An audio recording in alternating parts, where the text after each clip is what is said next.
So this is our fourth Connect and Converse session today, and we're really excited to have the lovely Laura with us. Laura is a kindergarten principal from Leipzig International School. She's going to be speaking with us about speaking and listening skills. Before we start, I just want to say, for those that you know, our lovely SIG members, we have one member called Bea, so we like to send her some love because she's just had a darling little girl. So we'll miss her, and she won't be with us today, but hopefully she'll be joining us in a few sessions' time. So we're sending lots of love to her. I just would like the fellow SIG members to briefly introduce themselves again so that you know who we are. Hi, I'm John O'Toole. I'm a SIG member from the American School in London, where I teach kindergarten.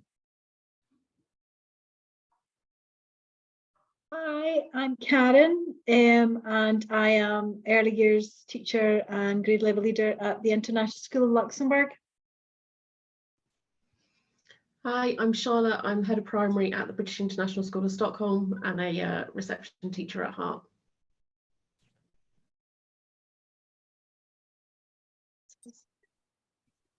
So I'm going to hand over to Laura now. And Laura, would you do us the honour of just introducing yourself so everybody knows a little bit about you? Absolutely, thank you. My name is Laura Venezia. I am originally from the US. I have been in early childhood education for 18 years.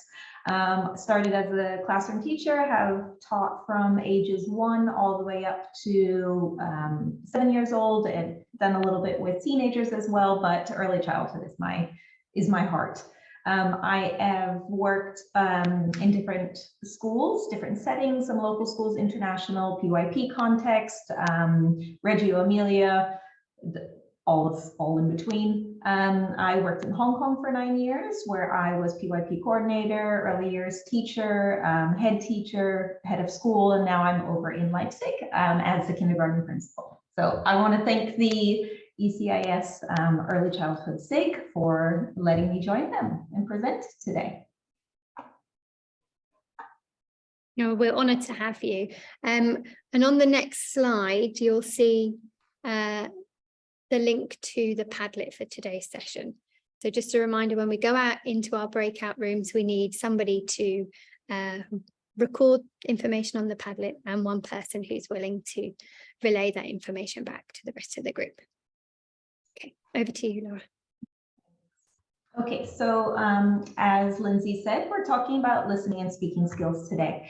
So I want to start with a bit of a reflection and just reflecting on the last 2 hours within your day today. What were the situations or contexts in which you used your listening and speaking skills? So I'd like everyone to just take a moment, kind of reflect on that last few hours within your day. And we're just going to use the chat box for this. So if you can add your comments to the box of just different situations.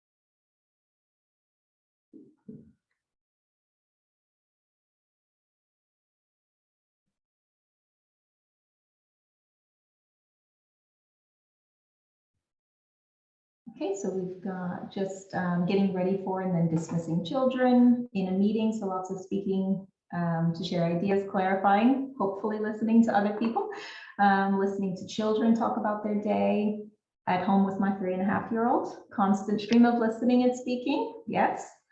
Chatting on the train home, social and bonding, getting ready for assembly at the end of the day, watching television, discussing the content, listening to students talk about Eid.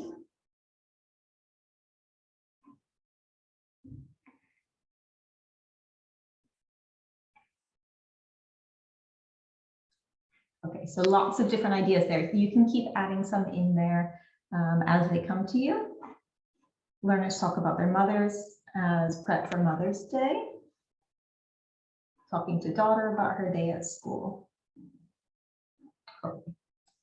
Thank you everyone for sharing. So we're going to start by looking at listening and speaking skills and what they look at like at different ages.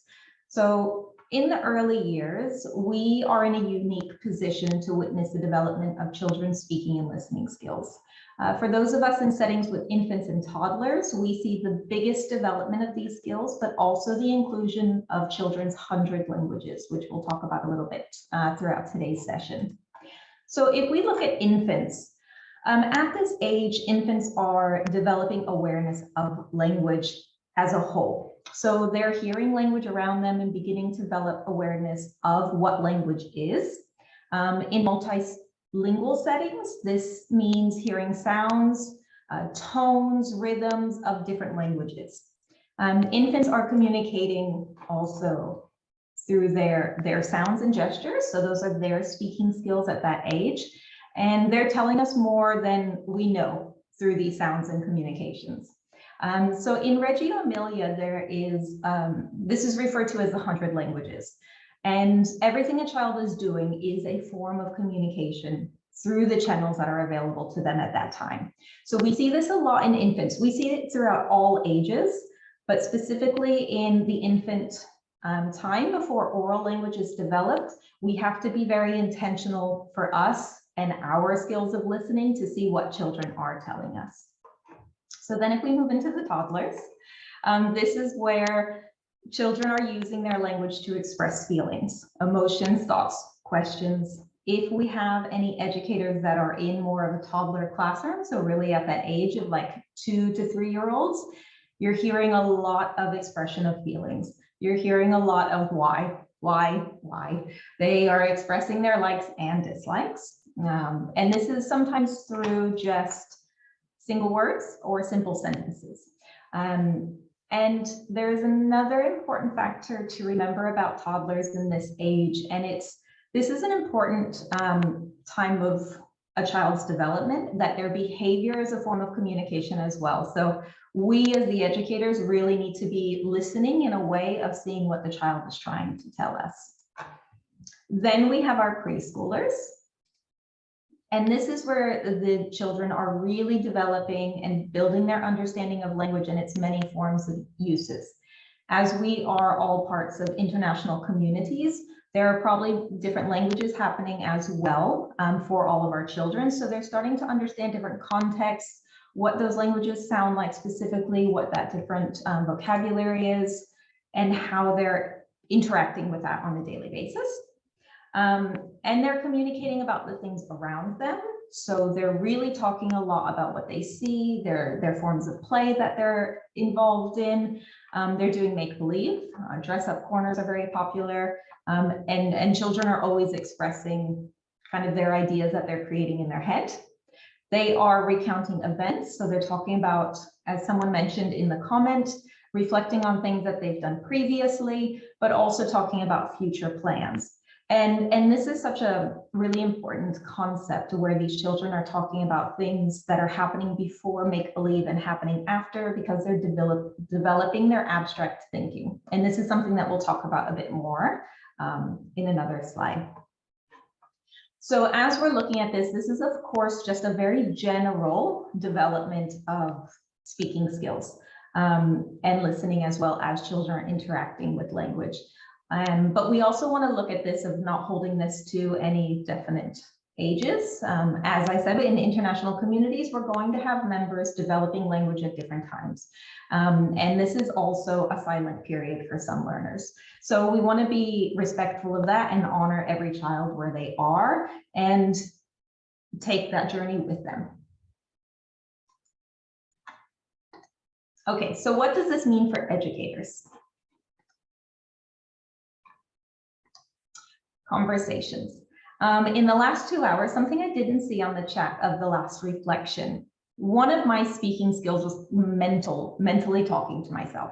And I think that's something that a lot of us do. We're not using verbal communication orally, but we are having conversations in our head. Some of us might talk to ourselves as well. And it's something that happens quite a bit. So this is because talking is one of the most natural things that we do. When we are working with children, being intentional with conversation supports the oral language development. And the conversations we have is an ability for us to be building capacity for language and the ability to manage a larger pool of words for children mentally. It's important to mention that we are referring to conversations. So when we're talking about having conversations with children, and if we think more about our preschool and toddler ages, we're talking with children, not at children. If we bring this back to talking about children of infant or even children who are developing English as an additional language, conversations are going to look a little bit different. They're going to be less of a back and forth, and they're more of kind of a narrative descriptive language. So the way for us to support that language development and the listening skills for children is to narrate what's happening around the child. What are they seeing in their environment? And by doing this, we're introducing new vocabulary, and the child is beginning to make connections between words and objects or actions. So for example, our infants, when we are doing intimate care or changing diapers with them, narrating what's happening with them, talking through steps, if it's snack time or lunchtime, talking through what's happening to them. They're starting to make those connections between the actions that are happening around them and the verbal words that they're hearing. And this also extends into play when we're talking about what a child is doing. So I can see so-and-so is holding the blue block and stacking it on top of the orange block. So this is also an opportunity for us to be developing vocabulary. Then if we look at the next part, we're looking at questions. So this is a big one that connects with conversations. When we're having conversations, we might ask questions to get more information, to extend thinking, to talk about possibilities. So the way that we ask questions supports listening skills. If we are forming our questions and have clear questions, it encourages differentiating words and making meaning. So children are needing to use their listening skills to differentiate the words that have happened, put them together in context to match the situation that they're in, and then formulate their response. So the best questions that we can ask encourage language development and critical thinking, not just asking questions to get 1 or 2 word answers back. Of course, this is all scaffolded based on the development of the child you're talking with. And the last part here is intentional environments. So this is a really big one, especially in the early years. So children need interesting things to talk about. This is a really big point. And I'm sure that you can imagine that child in your classroom who finds a spark of curiosity and just kind of goes with it, asking every question, wants to tell you every connection they've made to grandma buying bread or, a story that they've read. So when we're talking about intentional environments, we're including provocations and inquiry projects that spark children's curiosity. So this is when they begin forming their own questions, building vocabulary, and using new words. They're making predictions and so much more. So when children are engaging in these intentional environments with peers and educators, they are also listening to new information and processing what they are hearing to develop new theories or create new connections. So as they're moving throughout your setting, they're engaging with different things, developing that vocabulary, and then taking all of that together to make connections to their own language development and what they're hearing. Okay, so one of the things that we all are focusing on, I know the SIG is focusing on all of these connections to early literacy, and this is a big one. So everything that we've talked about so far with listening and speaking really has a strong connection to early literacy development. Several, if you have a phonics program within your school, it might start with the foundational skills of just differentiating sounds. And this is such an important skill when we're talking about connection to literacy development. So if we take vocabulary, with this, if we take storytelling, for example, everything from the previous slide, when we talked about intentional environments, questions, and conversations, all of these can be supported through really rich literacy environments. So reading stories, having quality picture books, and just taking that time to have read alouds with your children. So being a great storyteller or reading quality books is a way of developing vocabulary for children. And we know vocabulary is a key pillar to reading success. The more we understand the words that are in a book that we're reading, the more context we can create from that, which is supporting comprehension as well. So as we are developing listening and speaking skills for children, the more we're talking to them, the more we talk about what we're seeing in picture books, the more we're developing that vocabulary, which is going to continue to support children through their own literacy development.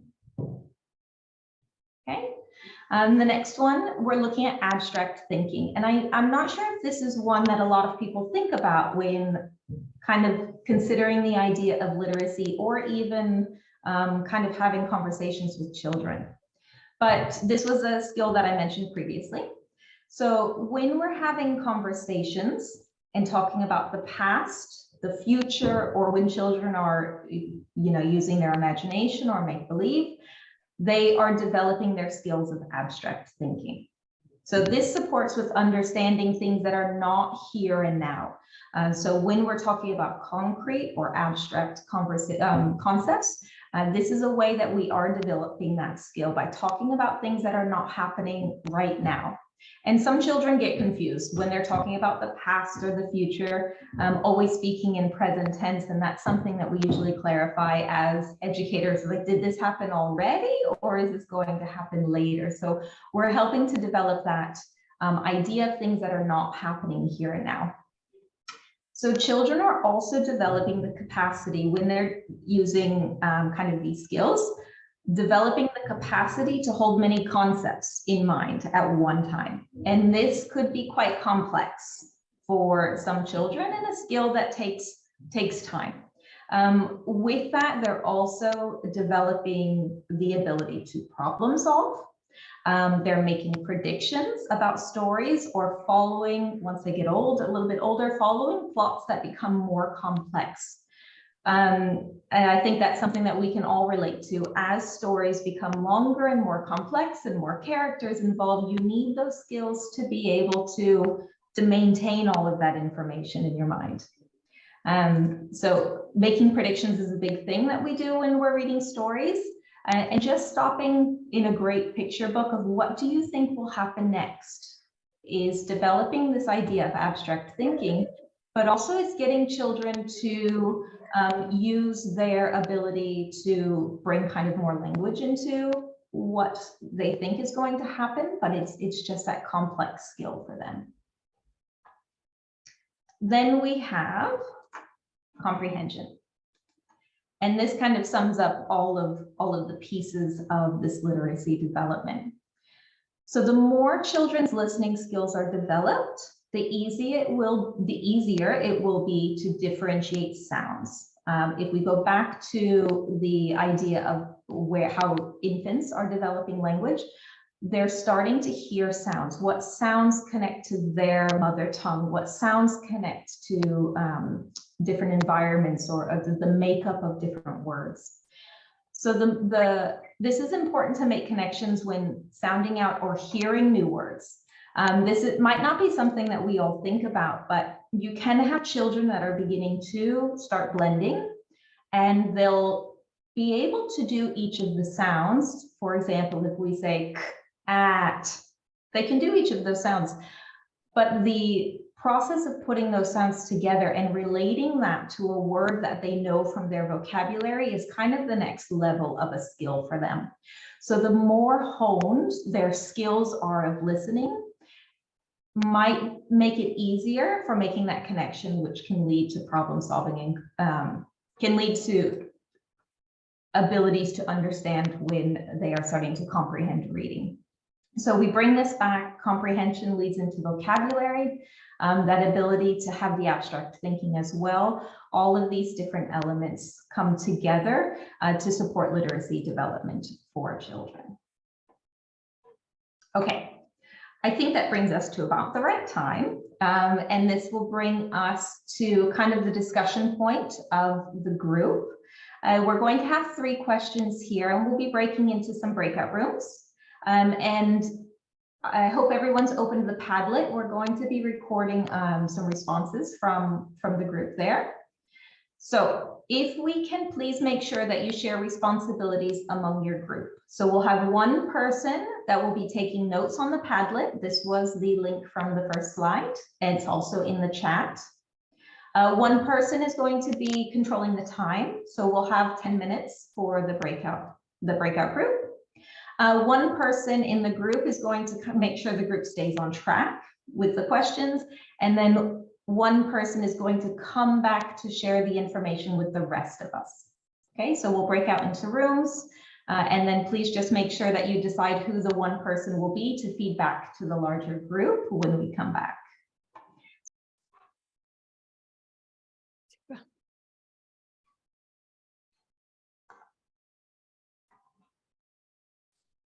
Okay. All right. Are we all back now? Yes. Okay, I'm just going to put the questions back up that we had here as a bit of a guide. So we'd love to hear back from group 1 about how you are supporting EAL children and valuing, especially if they have a silent phase. So group 1 was me and Corley and Chidan, but then we kind of lost Chidan. Oh, there. It's okay. She thinks she's coming back now. Here she is in the chat. Yeah, I'm sorry. Something happened to my internet, so. It's okay. We recorded lots of lovely ideas. So what we said, ours was the first question. We said, give them opportunities to participate non-verbally so that they feel included, but not pressured to use a language they're not yet comfortable with. We also said to be really patient with that silent phase, because it could be months in early years before the children feel comfortable enough to speak. We also said maybe in groups with their peers, they may actually feel more comfortable to share or to speak. So sometimes having lots of opportunities for them to play in different groups with their, with other children in the class. And then the last point we had was that adults need to manage their expectations when students come with no English, and therefore that there will be a silent phase. Yeah, thank you.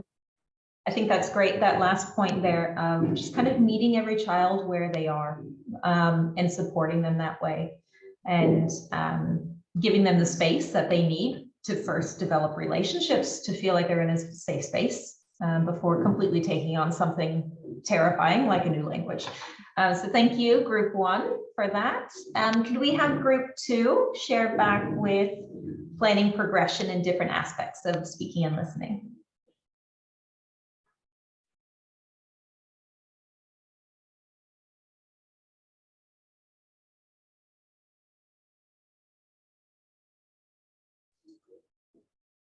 Do we have anyone from group 2?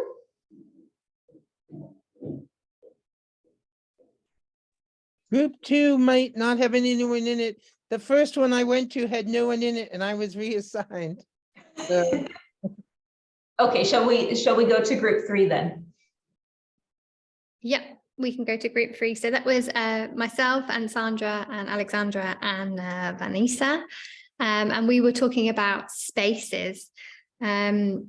And Alexandra raised an interesting point that perhaps we can consider spaces both physically in the classroom, but actually non-physically. So like not only the physical environment, but do children have the space to converse with each other and the time, and are there adults there who are responsive and present and actively listening? I think one of the biggest crimes that I had as an early years teacher is that you're always having your eyes and your ears everywhere, and sometimes you're not always actively listening. But we also talked a little bit about that physical space and having a balance between child initiated activities and adult initiated activities, and maybe stepping back and seeing where the most talk is happening, what spaces and resources are the ones that are encouraging talk.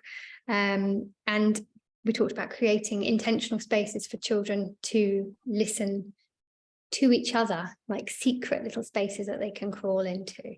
And we said that providing spaces could also be things like making sure that you're planning for circle times, that you're utilising library trips, for example, because those tend to be quieter spaces where you might get a bit more discussion, and that you could also be doing things like listening during singing time or during story time, and trying to make the most out of free flow. So when the children are actually playing, that you're having those invested one-in-one or small group listening opportunities going on. So that was us. Thank you. I just really love that kind of the conversation is going back to the environment as well, and talking about intentional environments, but also using the environment as a third teacher. So the idea from Reggie Amelia as well. And kind of tracking that as well, like what environment, what areas within the classroom are kind of drawing more conversation. You might have some that are drawing more, you know, creative thinking or a lot of independent focus, and then those that are really kind of that bustle of the early years room and the conversation that that's bringing. And then I love the way that you guys had talked about space, not physical space, but kind of space of giving them that for listening and being an active listener as the educator in the room can sometimes be difficult with so many different things going on, but just being more intentional about that. So thank you to group 3 for sharing back. So we've got group 4 back to the first question, if someone would like to share back with us. So I was put into, sorry. Oh, no, John, you put yourself on mute that time. Okay, sorry. I was put back into group 4, and luckily Amani was there to talk to me.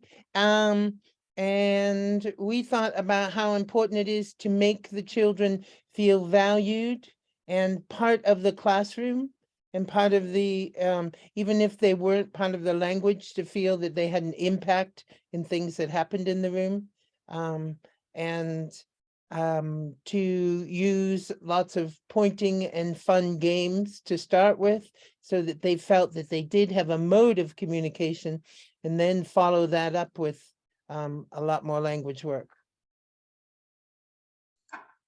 Amazing, thank you. One of the kind of tools that we use within our environment as well is kind of follows the ideas that everyone was bringing, is a lot of visual cards. So we do have some children that have their own lanyards with their cards on there, their picture cards that they use to kind of support them throughout the day. Some of them are just yes, no, I like that, I don't like that. Other ones are kind of a visual timetable. So it seems less scary, and valuing the children and wanting that certainty and clarity of what's going to happen throughout the day, even if they're not able to understand it. So all of those little tools that we can provide just to enable an environment that has safety and security for our learners. So thank you, John. Could we have someone from group 5 share back about progression? Yeah, that was me and Catherine and Jyoti. I hope I'm saying that correctly.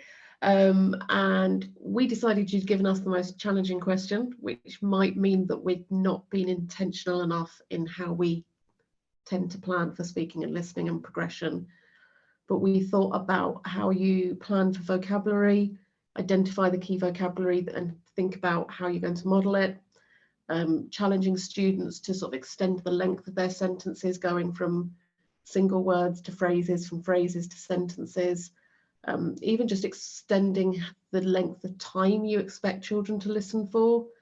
We talked about how show and tell can be great for both aspects and how you can easily differentiate it by pupil. Things like sharing their weekend news is about a context that means something to them, and children hear other models of speaking and experience listening for a reason. And then we also talked about that curriculum model of progression, particularly for EAL learners, where you might have some assessment programs that help scaffold that journey for them. For not thinking you did that very well, you had a lot of great stuff there. So I think that, yeah, you hit a lot of really great parts there. When we're building on that, it can start from anywhere, but I think really it's about being intentional, knowing where the children are and knowing what the next step is. All of those examples you gave would help bring them to that next progression of their development for their listening and speaking. And it can be very simple things, as we were just saying in the last one. Even having kind of visual cues as cards is still something that can help build on that. So they might be in a silent phase, but again, if we go back to the 100 languages and honoring children where they are, just pointing to something is their form of speaking, or interactions that they have with someone. So really honoring where they are there, and then just going to that next step of maybe even getting a nod or a shake of the head. You know, those are progressions that we can take and see those as successes. And the more we value those and celebrate any progress children make, I think that's going to help support their development through listening and speaking. I was in group 6 with Stella and Ana Laura and Lena, and I think Lena's going to take us through ours.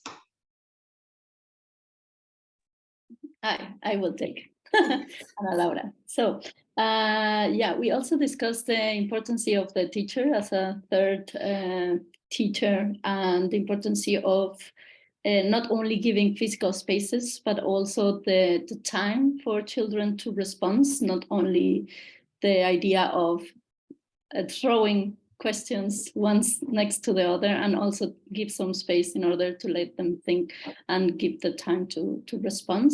We intentional spaces such as library time or quiet corners inside the classroom, as well as intentional activities, for example, going for listening walks in the outdoors or also in the inside, going to the forest and say, what do we listen, in order to promote all the phonological awareness and the listening skills, as well as smaller groups during lunchtime, for example. Nevertheless, when it's so loud, being the active role of listening with all your body language, that will also make a difference in, are we really making a conversation? Yeah, using the outdoors areas was also one of the points that we discussed. And circle time as well. During circle time, make questions where children will promote as well the listening and speaking in between them, and the displays that is also said before, for the children who don't have vocabulary or their speaking skills yet developed. Something else that I'm missing, team?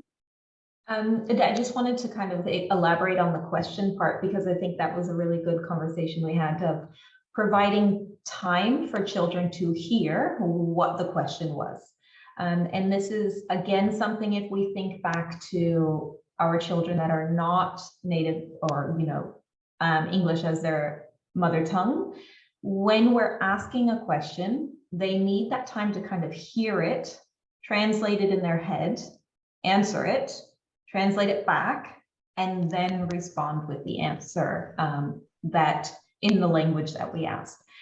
And that is something that can take up to 10 seconds. And it doesn't seem like a long time, but kind of a trap that we fall into is asking a question, not getting an answer, asking another question, thinking that the first question wasn't understood, and we still don't get an answer. So then we ask the next one. And at that point, the child is like, I am not sure which question to answer at this point, because now I've had 3 different questions. So when we're providing space for listening, it's also in our interactions and our questions. So that was something that was really kind of a great point that was brought up in our group. And also the intention to go back to the intentional environments and the environment as the third teacher.